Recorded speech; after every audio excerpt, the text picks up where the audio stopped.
Hello everyone, we are the students of third year biomedical engineering. I am Lokeshwari. I am Daphne. I am Abdullah. And I am Latika. So here we are gonna discuss a case study on MRI.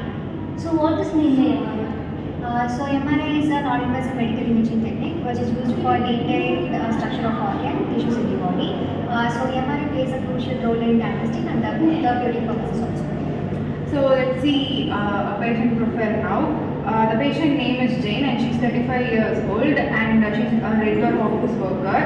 And about her medical history, previously there is numbness in her limbs, blurred vision and muscle weakness for the past years. Presentation. Jane presented to a neurologist with increased weakness in her legs, and also she had a persistent tingling sensation in her hands.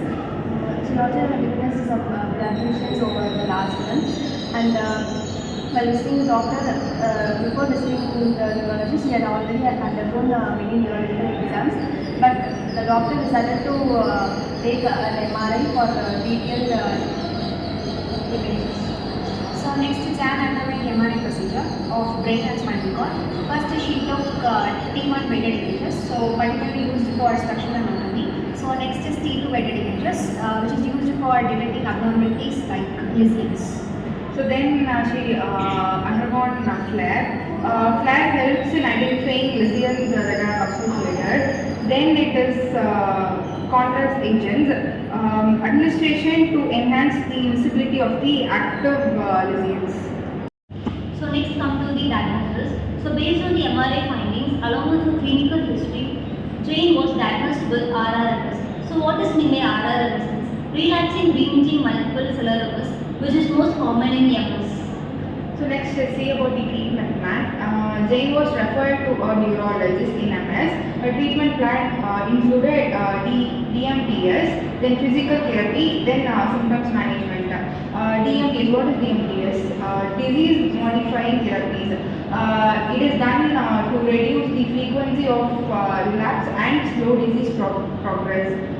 Then physical therapy. Physical therapy to help manage muscle weakness. Then symptoms management. It is done for the vision distribution. Benefits of MRI. Mainly there are three benefits of using MRI scans. The first one is detailed imaging, and second benefit is non-invasive type, and third benefit is it is critical for MS diagnosis. The detailed images. First benefit is detailed images. So through MRI we can find we can get high resolution images of soft tissue, especially brain and spinal cord. And we can find out the lesions which is not finding brain and spinal cord very easily through MRI. And the second benefit is non-invasive, and MRI does not involve any radiations, and it is more benefited than CT scans. And the third one is it is critical for finding MS diagnosis. MS means multiple sclerosis. So through MRI we can differentiate multiple sclerosis from other neurological disorders. So these are the major benefits of using MRI. So MRI plays a crucial role in Jan's ongoing care. So regular checkup of MRI for every 6 to 12 months, it may lead to effectiveness of the treatment. So what are the limitations? So there are three limitations of MRI. So first one is cost. When compared to other scans, the MRI scan is much more expensive. So next is time consuming. The procedure of MRI scan can almost take 30 to 60 minutes. So which might be some uncomfortable for some patients. So next is claustrophobia. So claustrophobia means some patients may occur depression and anxiety while entering into the MRI scans. So next is unique aspects. MRI was pivotal in confirming Jane's diagnosis of condition that can be challenging to diagnose without advanced imaging. It is not only identify the lesions but also help to determine that she was not currently in an active relapse, allowing for a more tailored treatment plan. So how does MRI works? So there are three steps. So first is magnetic field. So the machine generates strong magnetic field. The protons in our hydrogen atom, so that will arrange in anti-parallel or parallel manner.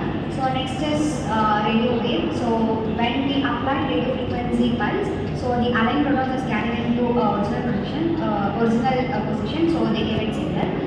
next is image creation. These signals are detected by the machines and then converted into detailed images of the body.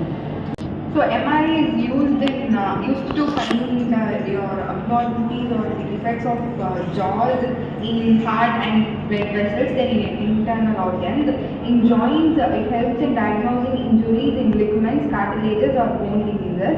And when it comes to heart and blood vessels, it detects the issues with the structure or function of the heart, blockages and the blood flow problems.